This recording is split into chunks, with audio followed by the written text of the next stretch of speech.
بسم اللہ الرحمن الرحیم اللہم صلی علی سیدنا مولانا محمد بارک وسلم صلاۃ و سلام علیک یا رسول اللہ صلی اللہ تعالی علیہ وآلہ وسلم۔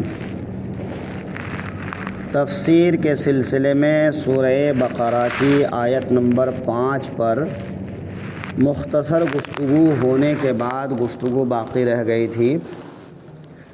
اس میں یہ کہا گیا تھا کہ اللہ تعالی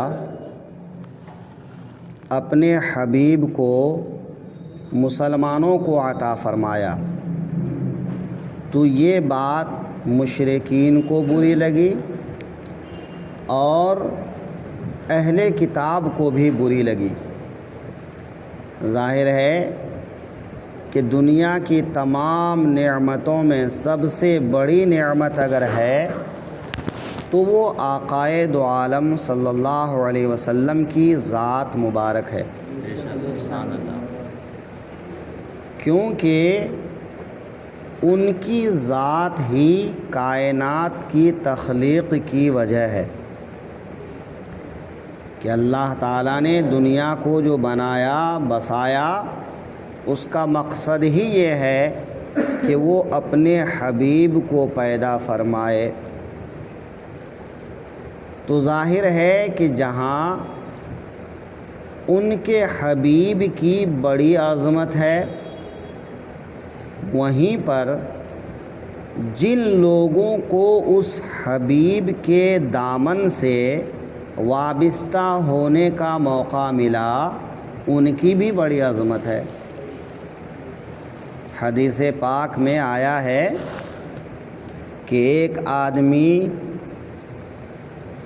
صبح فجر کی نماز کے بعد سے لے کر ظہر کی نماز تک محنت کرتا ہے، اسے اجرت میں ایک قیرات دیا جاتا ہے۔ قیرات ایک پیسہ کہہ لیجئے، وزن کہہ لیجئے، جیسا کہ آج کل سکہ وغیرہ ہوتا ہے، تو اسے ایک قیرات دیا جاتا ہے۔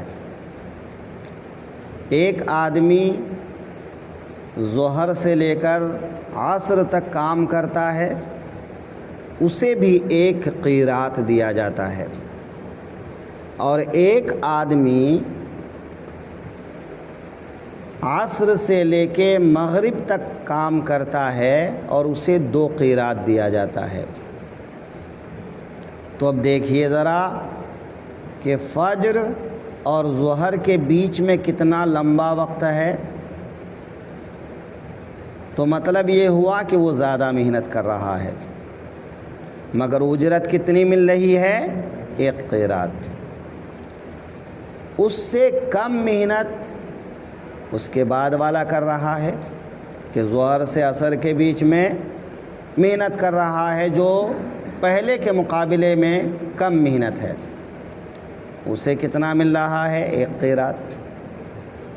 اور ایک آدمی ان دونوں سے زیادہ کم محنت کرتا ہے، عصر اور مغرب کے بیچ میں بہت مختصر سا وقفہ ہوتا ہے، تو بہت مختصر محنت کرتا ہے لیکن اجر 2 گنا ہو جاتا ہے، اجرت 2 گنا دی جاتی ہے۔ یہ مثال دیا گیا حدیث پاک میں اگلی امتوں اور اس امت کے بیچ میں کہ حضرت موسیٰ علیہ السلام کی امت نے مثلاً فجر سے ظہر کے بیچ میں محنت کی، ان کو 1 قیرات۔ عیسیٰ علیہ السلام کی امت نے ظہر سے عصر تک محنت کی، ان کو بھی 1 قیرات۔ لیکن امت مصطفیٰ صلی اللہ علیہ وسلم جس نے عصر سے مغرب کے بیچ میں محنت کی، مگر 2 قیرات۔ تو اب دیکھیے کہ اللہ تعالیٰ نے موسیٰ علیہ السلام کی امت کا جو اجر تھا اس میں کمی تو نہیں کیا، ان کا یہی حکم تھا، ان کو اتنی ہی عمر ملی، 100 کئی 100 سال تک عمر ملی، انہوں نے اسی حساب سے عمل کیے، ان کو ان کا ثواب دیا گیا، ان کے ثواب میں کوئی کمی نہیں کی گئی۔ حضرت عیسیٰ علیہ السلام کی امت، انہوں نے اپنے وقت میں محنت کی، کام کیا، عبادت کی، ان کو ان کا اجر دیا گیا۔ تو ان کا جو اجر تھا، ان کے اجر دینے میں کوئی کمی تو نہیں کی اللہ نے، لیکن اللہ تعالیٰ نے اپنے حبیب کی امت پر یہ کرم فرمایا کہ یہ محنت کم کریں، زیادہ سے زیادہ 60 70 80 سال 100 سال، اس سے زیادہ کہاں ہے نا۔ اوسطاً جو لوگوں کی عمر ہوتی ہے 60 70 80 90 100 پار تو کرتے ہی نہیں ہیں، اکا دکا لوگ شاید کر لیں۔ تو کتنے سال عبادت کرتے ہیں؟ اس کے بیچ میں جو ہے بلوغیت سے پہلے کا زمانہ نکل جاتا ہے، تو بہت کم محنت کرتے ہیں، لیکن اللہ اجر 2 گنا دیتا ہے۔ تو اللہ کا کرم ہے، آپ کو اختیار ہے، آپ جس کو جو دینا چاہیں دے دیں، تو اللہ تو مختار کل ہے۔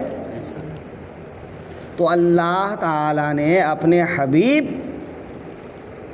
عطا کیا اس امت کو، اور حبیب کے صدقے میں اس امت کا اجر 2 گنا کر دیا۔ تو بھئی کسی کو برا ماننے کی کیا بات تھی، لیکن نہیں، ان کو برا لگ گیا کہ ان کو 2 گنا اجر مل رہا ہے اور محنت کم کر رہے ہیں، اور ہم محنت زیادہ کرتے ہیں لیکن ہم کو ایک ہی اجر مل رہا ہے، تو ان کو برا لگا۔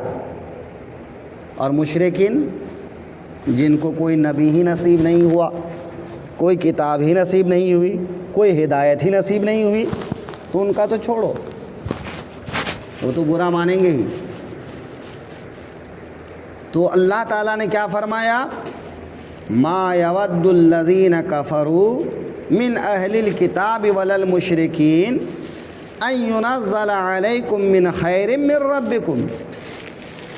وہ جو کافر ہیں، چاہے وہ کتابی ہو چاہے وہ مشرک ہو، وہ نہیں چاہتے کہ تم پر کوئی بھلائی اترے، تمہارے رب کے پاس سے۔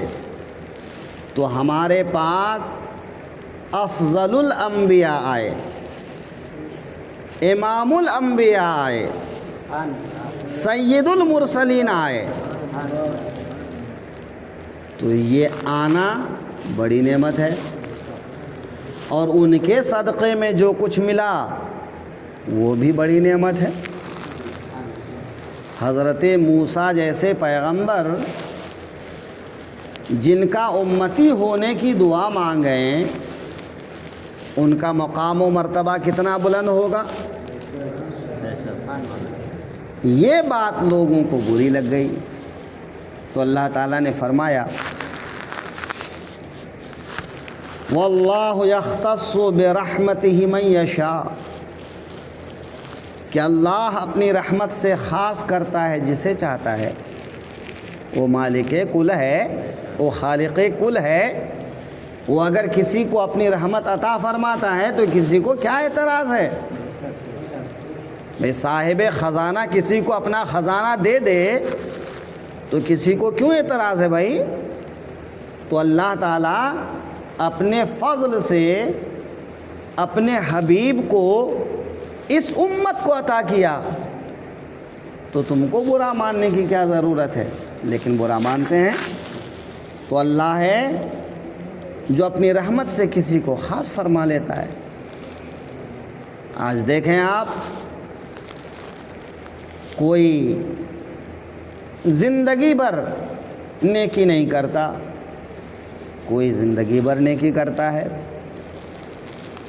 کوئی مالدار ہونے کی تمنا میں دنیا سے چلا جاتا ہے، لیکن فقر و فاقہ ساتھ نہیں چھوڑتا، اور کوئی سوچتا بھی نہیں ہے کہ وہ بڑا امیر بنے گا، مالدار بنے گا، لیکن بن جاتا ہے۔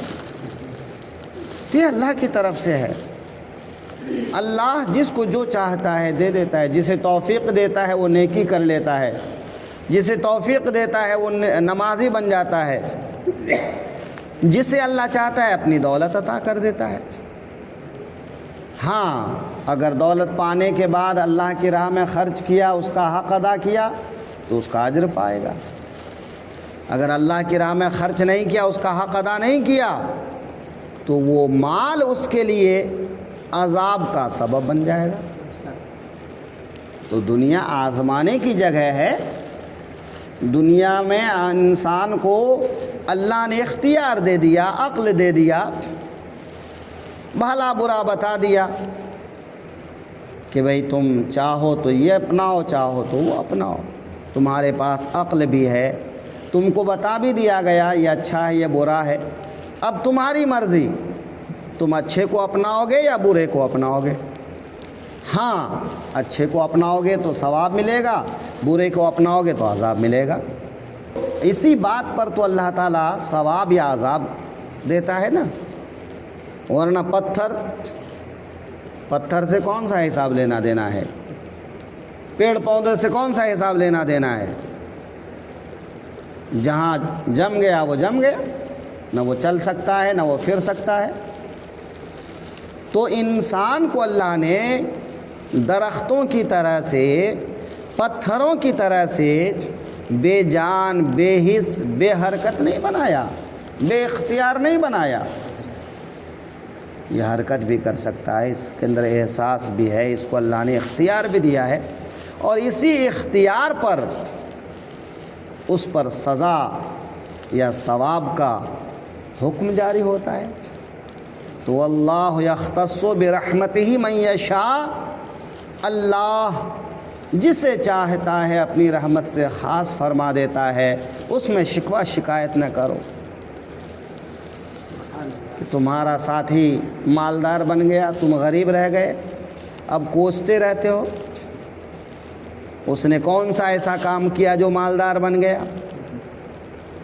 اس نے کون سا ایسا کام کیا کہ اس کو سرکاری نوکری مل گئی, ہے نا. میں انسان ایسا سوچتا ہے نا. تو اگر اللہ تعالیٰ اس ارشاد پر, اللہ تعالیٰ کے اس ارشاد پر انسان غور کرے گا تو یہ نہیں سوچے گا یہ اللہ کی رحمت ہے. سب اللہ کی مخلوق ہے, اللہ کس کے ساتھ کیا معاملہ فرمانا چاہتا ہے وہ بہتر جانتا ہے. تمہارے عمل کی وجہ سے تھوڑی اللہ دیتا ہے, ورنہ تو پھر جو ہے جتنا زیادہ عقل والا ہوگا اتنا زیادہ مالدار ہوگا, جتنا زیادہ پڑھا لکھا ہوگا اتنا زیادہ مالدار ہوگا. لیکن الٹا معاملہ ہو جاتا ہے, بہت سے عقل والے غریب رہ جاتے ہیں, بہت سے پڑھے لکھے غریب رہ جاتے ہیں.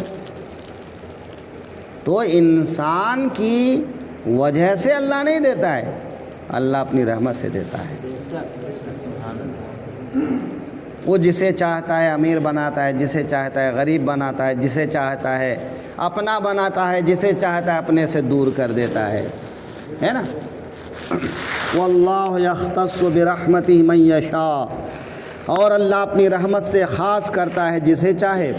واللہ ذو الفضل العظیم, اور اللہ بڑے فضل والا ہے.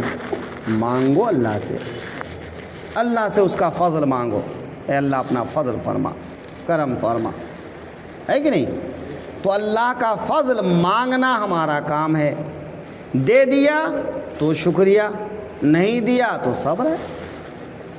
یہ مانگنا کام ہے, دے دیا تو شکریہ ادا کرو, اور نہیں دیا تو شکوہ شکایت مت کرو. مانگتا رہتا ہوں دیتا ہی نہیں ہے, مانگتا رہتا ہوں دیتا ہی نہیں ہے, ایسا نہیں سوچو. بھئی کیوں نہیں دے رہا ہے اس کی حکمت وہ جانتا ہے. بے فرعون کو بادشاہت ملی, قارون کو دولت ملی, انجام کیا ہوا؟ فرعون خدا بن بیٹھا اور قارون زکوٰۃ دینے سے انکار کر بیٹھا. فرعون دریا میں ڈبا دیا گیا اور قارون زمین میں دھسا دیا گیا. تو اگر ہر کسی کو اس کے مانگنے سے سب کچھ دے دیا جائے تو اس کا انجام کیا ہوگا کس کو پتہ ہے. اس لیے اگر اللہ نہیں دے رہا ہے تو ہو سکتا ہے اس میں تمہاری کوئی بھلائی ہو. جتنا سنبھال پاؤ اتنا ہی دیتا ہے, نہیں سنبھال پاؤ تو نہیں دیتا ہے. ابھی ہمارے پاس تھوڑا زیادہ پیسہ ہو جائے تو سمجھ نہیں آتا کہاں خرچہ کروں, ادھر جاؤں ادھر جاؤں, یہ خریدوں وہ خریدوں. اور بہت سے ایسے لوگ ہیں دولت کی کمی نہیں ہے لیکن ان کو فکر ہی نہیں ہے. تو یہ اللہ کا فضل ہے. اللہ جسے چاہے دیتا ہے, جسے چاہے نہیں دیتا ہے. تو اللہ کے فضل پہ یقین رکھو, ایمان رکھو, اللہ سے مانگو, لیکن نہیں دے تو شکوہ شکایت مت کرو. ہر حال میں صبر ہے, ہر حال میں شکر ہے. مالک تو ہی کی حکمت جانتا ہے کہ کس بات میں کیا حکمت ہے, تیرے دینے میں کیا حکمت ہے اور تیرے نہ دینے میں کیا حکمت ہے, یہ سب کچھ تو ہی جانتا ہے.